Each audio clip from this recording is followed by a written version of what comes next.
how do we notably tell that they're ready to take that step? I think if they can't lead themselves, they're not ready. Yeah. So I would, maybe this is an anti-answer, D. I would probably say, I know they're not ready if they can't lead themselves. Yeah. If they don't read the Bible, if they're not praying, if they don't have a healthy spiritual rhythms, if they come to church once or twice a month, like all those things for me are the easy excluders. I believe, and maybe this is a little stupid, I believe everybody is called to leadership in the kingdom of God in some way, even if it's just leading themselves.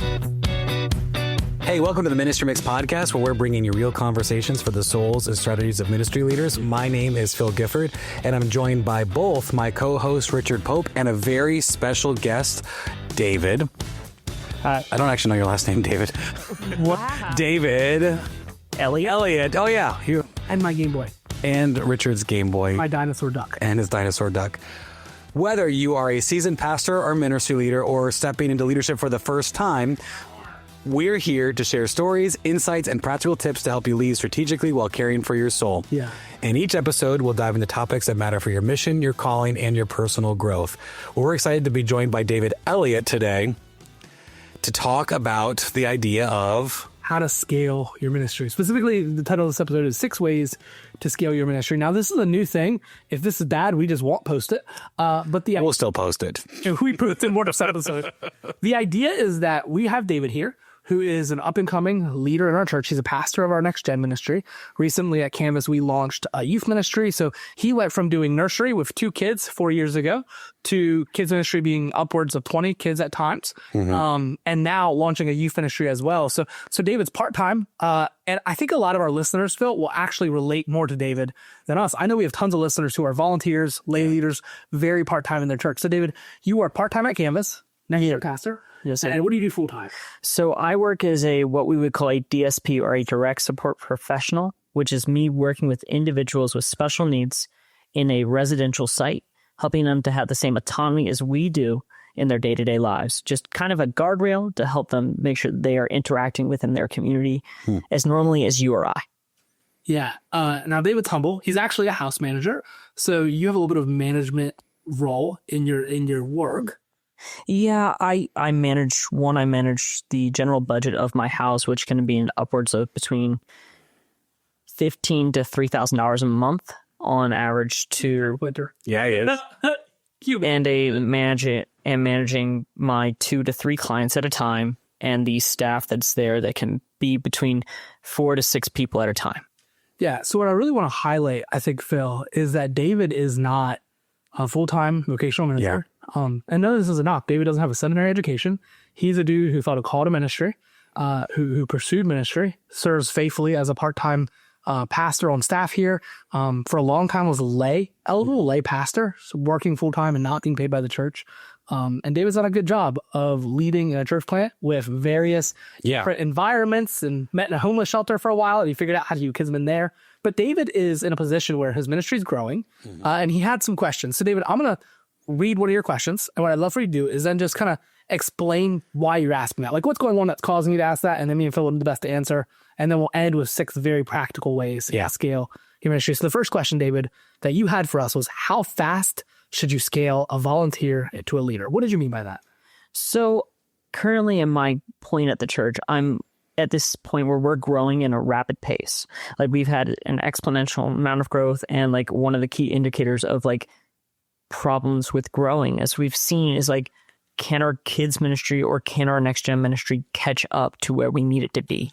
And for that end is like, I have leaders, yes, but it's identifying another person to help take some of that load off, that we can help them each grow in an individual manner to where the entire thing grows to help scale with the church as it's grown exponentially. Yeah, because you could lead a ministry when you've got 15 kids coming and their respective leaders. But what happens when you have 45 kids coming? Yeah. Like, what positions do you need to have in place? What structures do you have in place?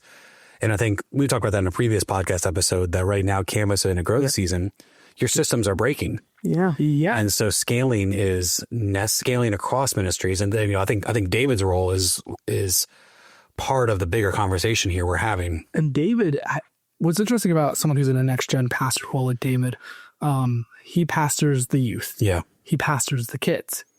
he shepherds the parents to shepherd their kids. And he's shepherding the volunteers who shepherd the kids. And you dress up as Spider-Man for every event you do. Occasionally. So, Phil, you tell David, how fast should you scale a volunteer to a leader? well, I think that's a mixed bag of questions because there are some, I tend to have a sliding scale here. If there are some people that have the leadership capacity, but and the history in the church, I'm quicker to scale them into leadership and coach them along the way to that role. But if someone is new to the church or new to leadership, I'm slower to put them there. So I guess the question you have to ask yourself is, can I put this person in a leadership role and come alongside them while they're serving to coach them and raise them up?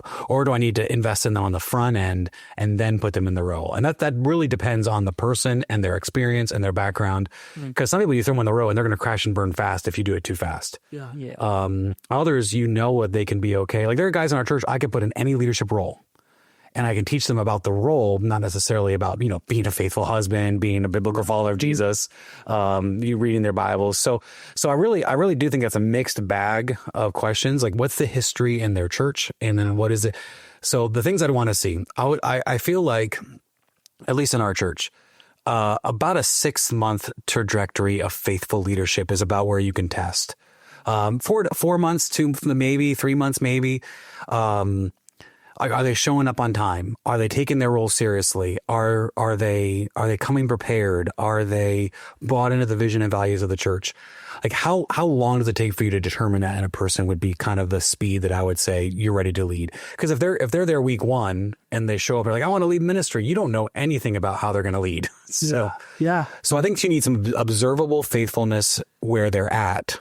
Before you jump forward. I would say, answering that question, I would say you should not scale a volunteer who acts like a leader when they're a volunteer to become a leader. Like there's a difference between excellency and like commitment and like bossiness. I think sometimes we get volunteers who are, and I made this mistake multiple times. I'll have a volunteer who's so high capacity, who's so gifted that I'm like, man, they should be a leader and they want to be a leader. But looking back, I'm like, man, they weren't led well. Like if someone refuses to be led, they should not be a leader. David, your second question, how do you know someone is ready to take the next step? What did you mean by that? So it's the question of when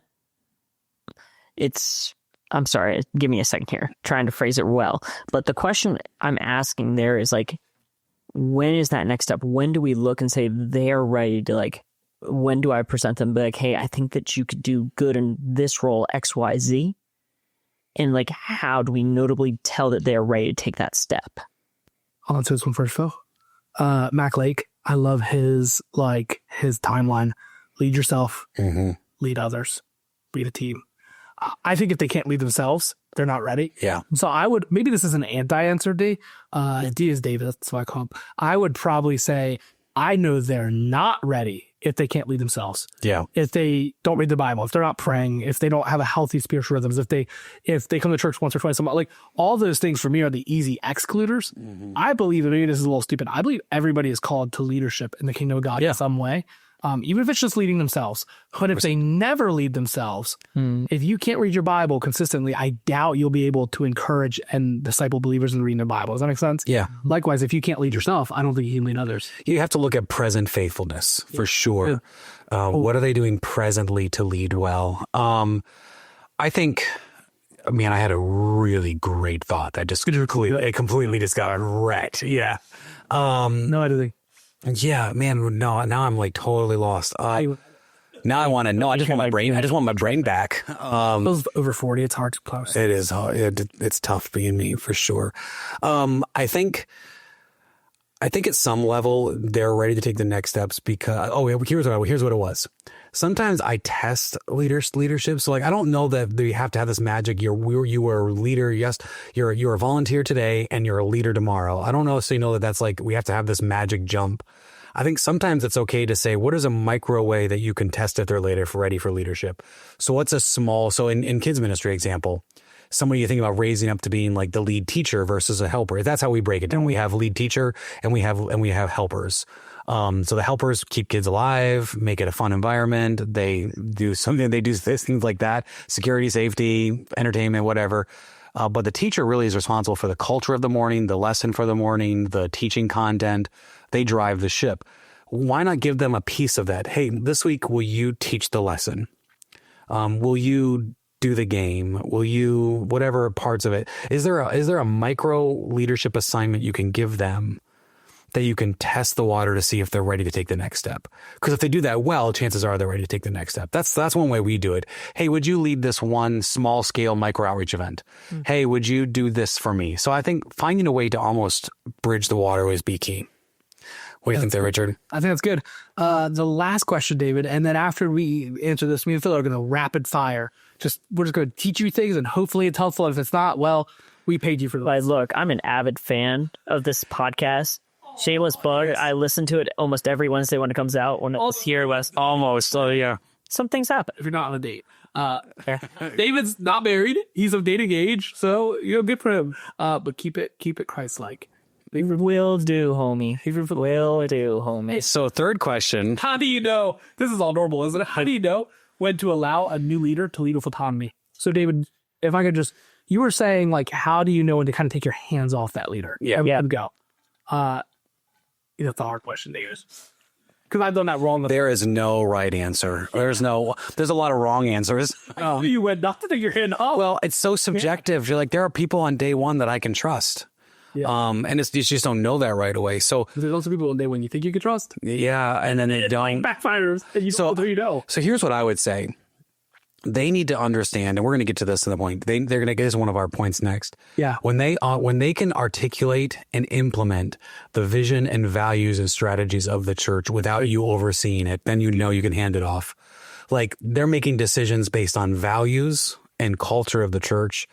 That tells me that they're going to make the right decisions. But if they're just kind of guessing, for instance, I wouldn't hand worship over to somebody that has a different philosophy of worship than our church, because it's going to lead toward frustration. Yes, it will.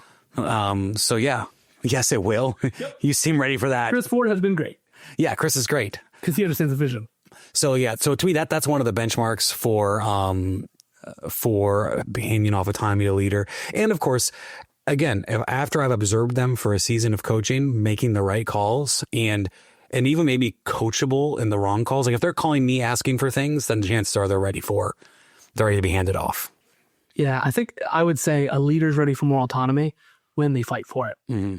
So I just hired Haley. She's actually helping out the podcast. She's on the team now, posting, doing some similar content, helping us get our content out because me and Phil are both squirrels. Mm-hmm. One of the things that I say to her when I hired her is, Haley, I'm going to have you helping me in all my different roles and all my different jobs. And I just need you to show up and be all in. Yeah. And what I've slowly done has been like, hey, Haley, let's do this. And so every Monday, her and I would meet and basically go over everything she was doing for the week. And she's like, can we stop doing this? Right? Because it was at a point where it was actually hindering her. Yeah. So I took off those training wheels and she's running it. Now she's telling me what needs to happen that week. Right. Which was the goal. Yeah. What's what you want? I think what a leader, the same thing with church planters, we've sent out a few church plants now, and every time they're about to leave, they start hating me. Yes, which is totally normal for church planting. Yeah, but I think there's that tension of teenagers leaving the nest. Right, because they're ready to lead with their vision. Mm-hmm. And what's in the way of that is me. Mm-hmm. I think when that becomes true in your ministry, you got to go from leading their vision to just giving them guardrails, and the guardrails are the vision of the ministry of the church. Mm-hmm. I think when they start fighting for autonomy, it's time to start slowly. Yeah.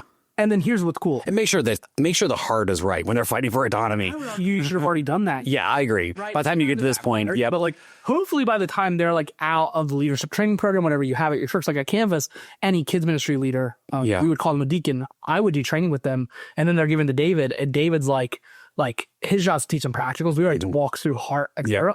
But it doesn't always work. So other thing I would say, I don't know if this necessarily applies to Why would you breathe in your microphone randomly? I think the 70% rule is one time with delegations. If they can do the job 70% of your capacity and clarity, then it's time to give them hands-off opportunity. I agree. And then they'll grow. And they'll probably do it differently. Yeah. Often better. And that's not a bad thing. Hey, we're going to shotgun through 6 things. And then, David, I have hot seat questions for you. And I'm not going to give you any time to prep. So, hey, here's 6 ways to scale your ministry, which I think is not just... That way you can sweat for the next 6 ways. Which is not just for 6 minutes, we speed round, which is not just growing your ministry, but I think when we talk about scale, it's systems, it's leadership. Yeah, it's not just developing leaders. It's culture. It's all of it, right? Like we're talking about all of this. And I'll give you a very practical example from our church. Right now, we're scaling our kids ministry, same as you guys. We have on average 25 kids on a Sunday morning from babies to 5th grade. And I have one ministry leader overseeing now. We've split our classes from nursery to 3 and 4 year olds we're working on. We're splitting a younger elementary and older elementary school. We've gone from like 2 classes to now 4 classes. Right. And we have probably 35 to 40 kids volunteers on a monthly schedule. So like, which is nuts. Like half our church basically serves in the kids ministry. So we have one ministry leader. Yeah. That's not sustainable. It's not going to grow. We need a leader of leaders. We need a leader of leaders, and we need leaders. Each division needs a leader. So we've kind of like, instead of having it being like team members and then the leader on top, now we're having the ministry leader, the team leader, and then the team members. Good. That's what we mean by scaling, is you're inserting layers of division so that ministry can be done better. That's good. So 6 ways to scale your ministry. Way number 1, you fill out a shotgun back and forth with a little bit of speed to respect the time of the episode. Invest in leaders, not just labor. It's very easy to find the people who are willing to do the most and pour all your time into them. But actually finding people who have leadership qualities, or let's be spiritual, a leadership calling.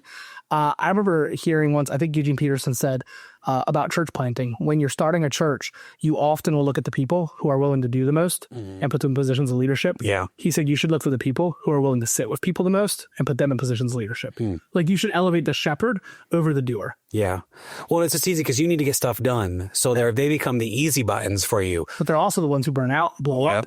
But that shepherd, that more disciple, kind, engaged, communal like person, all the times make better leaders. And we don't want to diminish.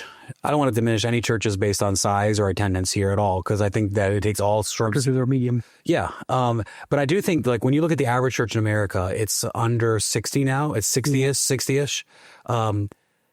That number itself can kind of indicate there's one central leader who's making all the decisions to doers. Yeah. That's what you cannot grow past that. And so if you're seeing growth and want to steward that well, then you got to invest in leaders, not laborers. And number 2, lightning round, is we want to think development before growth. In other words, develop the people for the growth, not necessarily develop after the growth or like in response to the growth. Now, sometimes you have to, but like, rather than trying to say, I want to grow our church by 150 people next year, I want to grow 16 strong leaders. Yeah, what you're describing, Phil, is lead lag. Yes. I'm going to focus on what I can control. Yep. But I do think leaders, systems. Yep. I would use the term leaders. In this example, I would use the term co-laborers. Yes. Developing people who will labor for the gospel in their own land. Will increase your gospel effectiveness, which will increase your evangelism, which will increase your conversion growth, which is good. And that leads to growth. But it's not always a 1-1. No, and I was actually having a phone call with one of our church leaders on the way over here, is that like we want to have a footprint that's bigger than our existing church because we want to grow into it. We want to constantly be growing into it.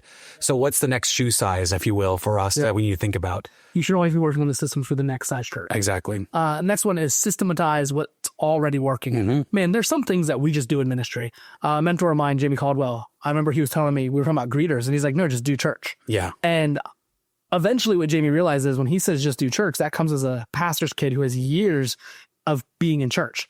I didn't grow up in church, so just doing church doesn't mean anything. Right. If something's working, create a system to replicate it. Right. Yeah. Yeah, like tracking care Sunday mornings, like create a system. For us. Yeah, and it can happen organically up to a certain point. Right. But if it's not but at some point the organic wall hits there, you got to systematize it so you can grow it. Number 4 is clarify values and mission. This, I kind of alluded to this already when you're ready to hand off. The more you scale your ministry and delegate authority, the more the vision has to be clarified and protected, and the mission has to be clear, because you've been making so much noise during this episode. And poor David, he's got the bad mic that just picks up everything. So it is what it is. We're getting all the sounds. Okay, what was I saying? Clarify values and missions. You're going to have to communicate that now. So if you're the leader of a ministry, and you're leading through leaders, like what's foggy to you as the key leader will be so foggy when it gets down to the nursery. So you've got like I don't want to say bottom member, but like who the lowest person on your pipeline as far as responsibility goes. So you've got a really clarify vision at the top. That way the leaders of leaders get it. That way the team leaders get it. And that way the average member serving knows why they're doing it and what they're doing it. So you've got to work to be really clear, connected to values, and drive that a lot. And when you do that well, you can do the next one, number 5, empower decision making. Yep. When you know a leader and a volunteer are bought into the culture, it's safer to give them the room to make decisions. One of the things that I started doing, because we went from being very volunteer-led to very staff-led in the last year, which is normal in a church in our size growing. Man, I've just started telling the staff, I don't know, all the time. If I know someone's bought into the culture and they're like, hey, what should I do? I don't know. Even if I have an opinion, I feel like sometimes as leaders in more senior or executive roles, it's very easy for us to just keep answering for people. Even for you, David, it'd be very easy for you to answer for your deacons all the time. But giving them the room to make their own decisions. Yeah, what do you think? Right. Because that will train them and they'll become stronger and more wise and more like they'll be more confident as they're given room to do that. Yeah, I think because that's the hard part about delegating leaders and scaling ministry is we know the answer typically.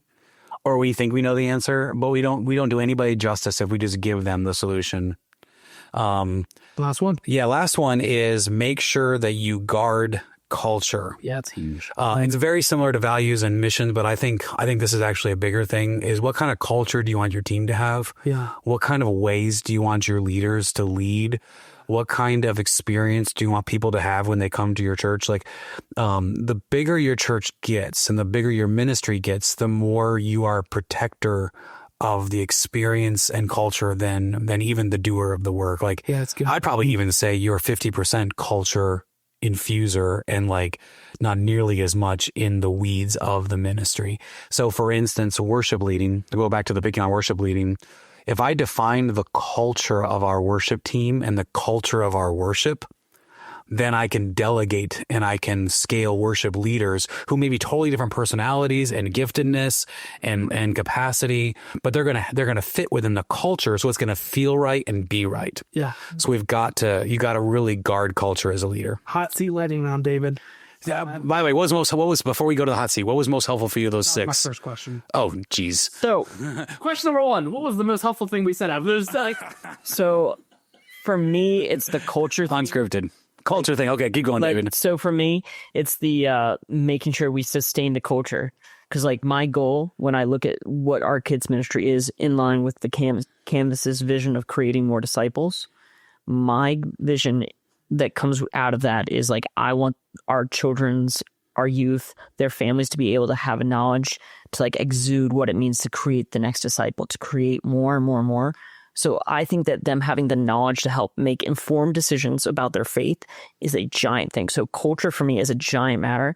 It's sustaining that down from the highest member to not the lowest, but like the person that could you be like, oh, I'm just babysitting, babysitting in the nursery. No, You're not babysitting. No, multiplying. You are multiplying a disciple. Like, so guarding the culture is one of the things that I find like very prevalent based off you guys' list. So yeah. All right, ready for the next question? That was my idea. That's my one, by the way. I'm really mad. I'm going to ask you the safe bonus.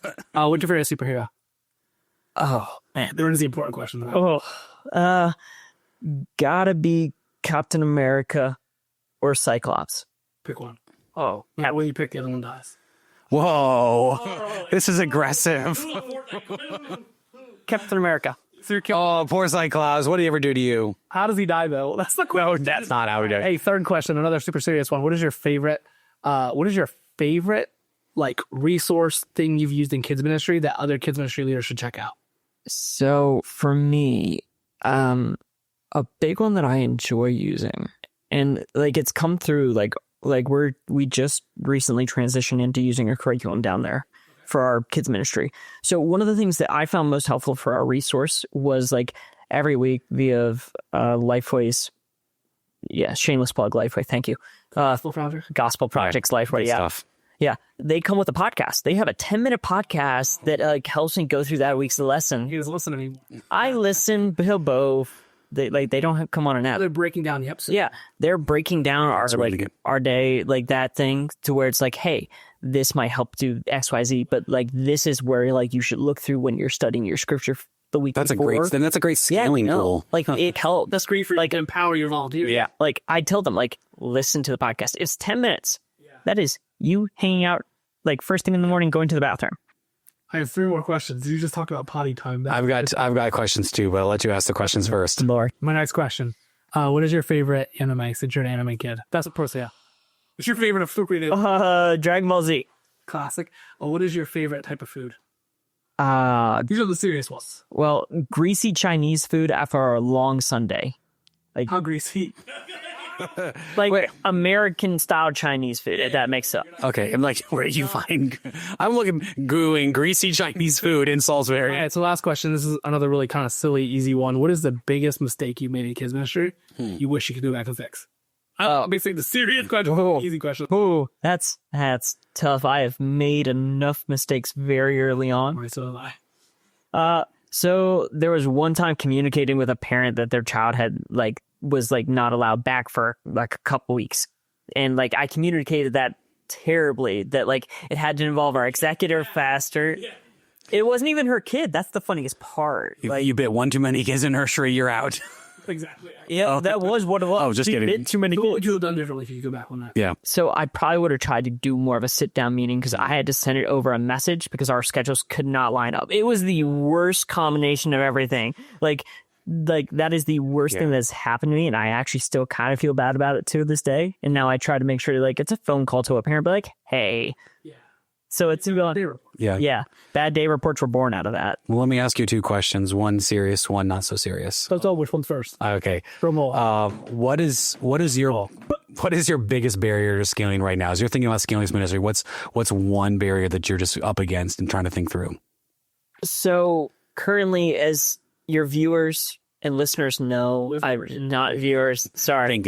Thank the Lord. Maybe. We're trying to. Hopefully. That'd be cool. I got a face for podcasting. So, currently, our kids ministry is in the basement. Yeah. We are in a basement of our building. There's probably no way that's ever going to change. Nope. Yeah, there's no way that that's going to change. But there's the biggest barrier that I'm seeing now is making that space as inviting as humanly possible. Because they're like, hey, come put your kid down in a basement. Yeah. There's no good way to, because you want to wow parents with your kid space as much as you can. And I think that's cool is they're going to have a natural tendency going down those stairs.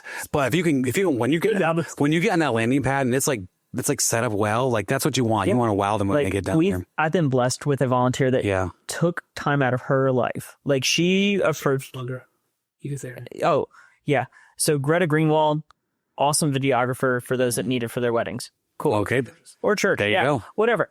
But so just to she approached us. She didn't approach she wasn't approached. She said, "Hey, I see that this is an issue. I want to help make this as inviting for parents like me to bring their kids down here, because we see what's going on, but we want to make it needs some TLC." And that is not my John. That is not something I'm good at. I am not going to make something pretty looking. I try.